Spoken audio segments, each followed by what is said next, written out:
gracias, Oliver. Muchas gracias, Alejandro. Muchas gracias a todos y a todas por esta oportunidad de contarles un poquito de las famosísimas finanzas híbridas. Me van a permitir que quizá luego se me va, como dicen coloquialmente, la onda, pero ando con un poquito de dolor de garganta, así que entre eso y que me tomé unas pastillas, quizá no estoy en el mero mole o en el mero ajo de lo que son las finanzas híbridas, este tema tan importante y sobre todo por qué o cómo la podemos utilizar e implementar en nuestras organizaciones. Si ven que se me va la onda un poco, no se preocupen, me hacen la pregunta y vuelvo a hacer el comentario para aclararlo un poco más. La idea de la sesión de hoy o esta charla, esta breve charla, es para platicarles ya de mecanismos muy particulares que pueden ayudar. No quiere decir que sea una solución última, no quiere decir que sea un cambio de paradigma, no quiere decir que sea un modelo que va a traer todas las respuestas, sino es un modelo en donde se empiezan a juntar algunas de las situaciones que las organizaciones se enfrentan y quizá puede dar algo más de luz. No quiere decir una respuesta única, pero un poco más de luz a este gran problema de los proyectos sociales o ambientales que pues quizá nos quedamos sin financiamiento, no solamente por el COVID, sino también por que las organizaciones del segundo piso están profesionalizándose más, están pidiendo ya más instrumentos institucionales para pedir los recursos y nosotros no sabemos qué es lo que tenemos que hacer y para eso existen estas cosas llamadas finanzas híbridas, lo cual suena más sofisticado de lo que es en realidad. Es algo muy sencillo las finanzas híbridas, todos ustedes lo hacen todos los días estamos hablando de finanzas híbridas. ¿Qué significa finanzas híbridas? Si nos vamos a algo muy sencillo, es un tipo de financiamiento y fondeo que permite la mezcla de manera óptima de diferentes instrumentos financieros. ¿Qué significa esto? Júntame algunos instrumentos financieros y vamos a conocer bien las características y los desafíos, las limitaciones y las ventajas de cada uno de los instrumentos. ¿Qué son estos instrumentos financieros? Pues ustedes los conocen bien. Créditos a corto plazo, créditos a largo plazo, garantías, seguros, fideicomisos, capital de riesgo, subsidio, capital de emprendimiento. Todos estos instrumentos, cuando no solamente lo estamos tomando en cuenta como si fuera uno y esta es la gran solución, bajar este recurso para operar, sino los vemos de manera conjunta, quizá nos abren algunas posibilidades para que nosotros podamos llevar a cabo nuestros proyectos. ¿Por qué digo que lo hacemos todos los días? Porque todos los días estamos viendo cómo puedo sacar de aquí un poquito de mi débito para meterlo a mi tarjeta de crédito para pagar el mínimo y luego con esto voy a sacar un poco más para sacar la tarjeta, para pagar la tarjeta de crédito en su totalidad, porque esa sí la cuido, y luego además estamos sabemos que le prestamos a un amigo dinero y le decimos, bueno, no me pagues con dinero, pero fíjate que necesito que me impermeabilices mi casa, oye, pero es que además también es un raid en la mañana, es decir, todos estos elementos se juntan de alguna forma. Ahora, ¿cómo hacemos para que se junten en no solamente en la vida diaria, sino en nuestras organizaciones o en nuestros proyectos de responsabilidad social? La idea es muy sencilla. La idea de las finanzas híbridas es que nos permiten combinar los diferentes instrumentos para hacer un frente a una amplia gama de barreras. ¿Qué significa? Que como lo comentó, me parece que Alejandra, las cooperativas son, por ejemplo, una gran opción para generar este cambio social. Sin embargo, la realidad de las cooperativas en muchos casos, sobre todo las pequeñas, es que cuando van a la banca privada, pues no les van a dar un crédito. ¿Por qué? Muy sencillo, porque a veces los bancos o el ejecutivo de cuenta va a decir, te voy a dar un crédito, pero ¿quién me va a responder? ¿Cuál es la persona a la que voy a llamar por si algo sale mal? No, pues que somos todos, somos estos 300 personas. Bueno, pero ¿quién?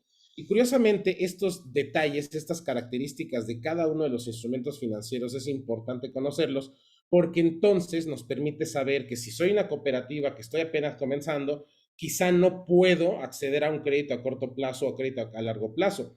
Pero eso no me quita la posibilidad de acceder, por ejemplo, a capital de riesgo, o no me quita la posibilidad a buscar un donativo, o no me quita la posibilidad hasta de un subsidio. Y con un subsidio, juntar un recurso o un capital de riesgo, juntar un recurso para que eso me sirva de garantía para tener mi crédito. Es decir, es empezar a ver las características de los diferentes instrumentos financieros. Con esto nos permite movilizar los flujos de capital privado hacia mercados emergentes e innovadores. ¿Cuáles son los mercados emergentes? los que estamos trabajando ahora, aquellos en donde se está trabajando la responsabilidad social, la sustentabilidad, el impacto, la economía regenerativa, la economía de la dona.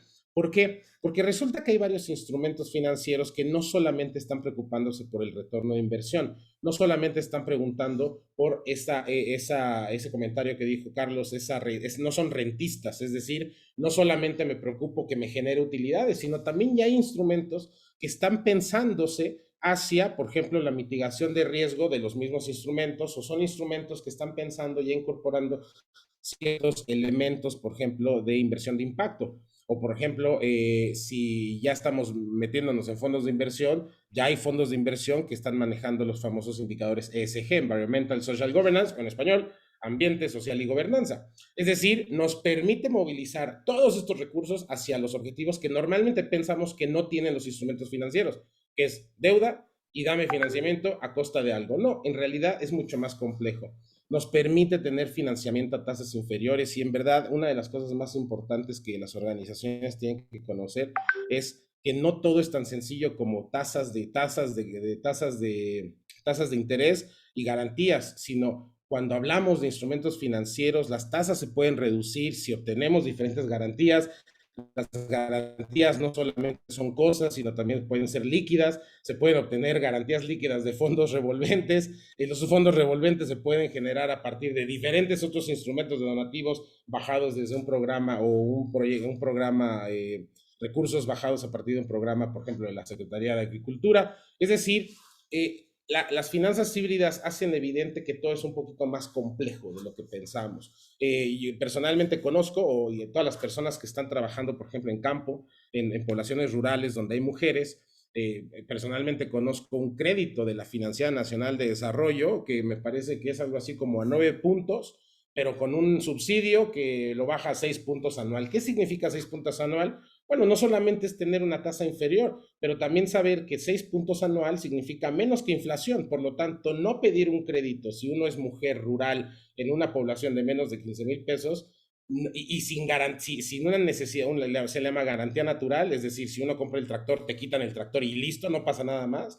Bueno, quizá no saber que es bueno tener esa línea de crédito o tener ese dinero disponible, no usarlo en comprar una bolsa, en un celular o comprar un nuevo coche, sino una línea de crédito productiva, quizá nos va a mitigar también riesgos, nos va a hacer más resiliente y todo eso necesitamos conocer los instrumentos financieros. Y sobre todo, al final, finanzas híbridas es la fusión entre financiamiento público y privado.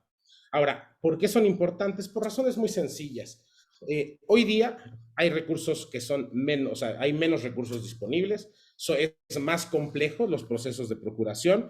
Ustedes lo saben bien, antes ¿qué convocatoria pedía teoría de cambio o marco lógico? Y ahora todas piden marco lógico, la mayoría pide teoría de cambio, ahora ya estamos hablando también de indicadores de impacto. ¿Se acuerdan esa vieja época en donde la convocatoria decía, dime tu indicadores de impacto, número de beneficiarios? Y uno decía, pues ya, 35. Ahora ya no, ahora me tienes que decir qué indicadores son los que vas a utilizar, cuál es tu estrategia, cuál es tu modelo de intervención. Por lo tanto, se hace más complejo.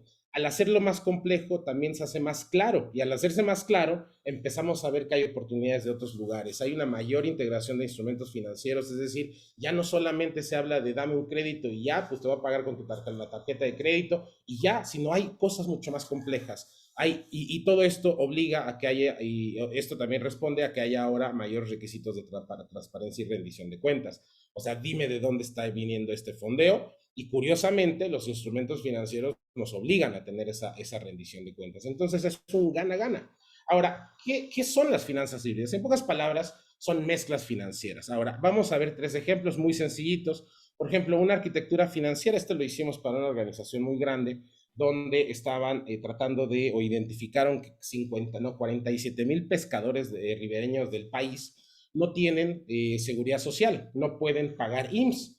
Oye, pero ¿eso qué tiene que ver con finanzas híbridas? Bueno, se hace un instrumento, una arquitectura financiera en donde entra un donante, apoya a una arquitectura financiera, en este caso era un fideicomiso, en el fideicomiso hay transparencia de todos lados, el donante paga por ejemplo, los servicios del IMSS a los pescadores con la condición de que los pescadores incorporen prácticas sustentables a su pesca.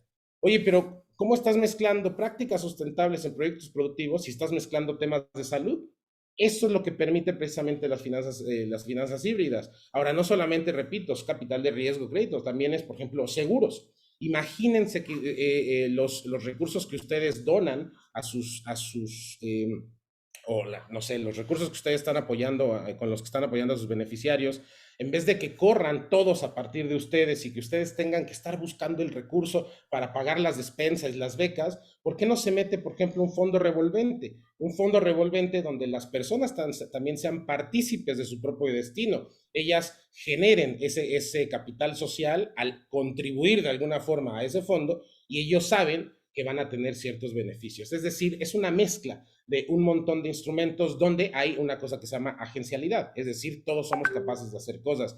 Y más importante, hay un tema llamado gobernanza, es decir, tenemos que incluir las decisiones de todos los demás. Hay proyectos, otro tipo de finanzas híbridas, por ejemplo, ahora lo estamos llevando a cabo para un proyecto productivo ahí en Querétaro, en donde hay un terreno, unas hectáreas de terreno, 3 hectáreas de terreno, y el cliente lo que quiere, o nos dijo, oye, pues que nosotros es un terreno ocioso, queremos ver qué podemos hacer. Bueno, pero el cliente es una organización de la sociedad civil, entonces no solamente se trata de poner una empresa, sino se trata de poner una empresa y generar, por ejemplo, un centro educativo, que el mismo centro educativo provea o brinde la capacidad técnica para la empresa. En este caso me parece que es un centro de acopio en temas de agricultura, donde no solamente se apoya un tema de mercado, ni siquiera tenemos que hablar de cooperativas, simplemente es un negocio muy sencillo, muy directo, en donde este negocio está apoyando a los productores rurales que están evitando a los coyotes, pero además